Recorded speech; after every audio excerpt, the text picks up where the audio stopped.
He wasn't the kind of man people noticed. He lived alone in a small apartment above a quiet street, worked a simple job, and kept to himself. Nothing about him stood out, no loud personality, no grand gestures, just a steady, ordinary life. Every morning, he left his building at the same time, passing the same bus stop at the corner, and every morning, he saw her, an elderly woman, always sitting on the bench, hands folded over a small bag on her lap.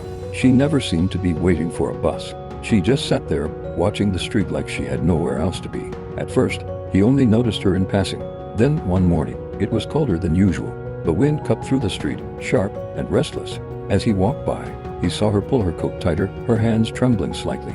He slowed down. It wasn't a big moment. No sudden realization, just a small pause. The next day, he stopped at a shop before heading to work and bought a cup of tea. When he reached the bus stop, he placed it gently beside her. She looked up, surprised. He gave a small nod and continued walking. That was all. The day after, he did the same. And the next, it became part of his routine, quiet, consistent, unnoticed by most. Sometimes she would smile at him, sometimes just nod. They didn't talk much. They didn't need to.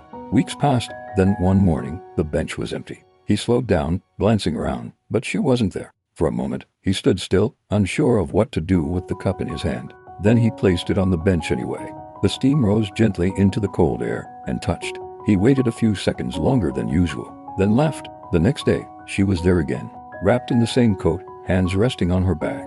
When he placed the tea beside her, she looked up at him with a soft, tired smile. Her eyes lingered on his face, like she was trying to say something she didn't have the strength to speak. He nodded, just like always, and walked on. He never asked her story.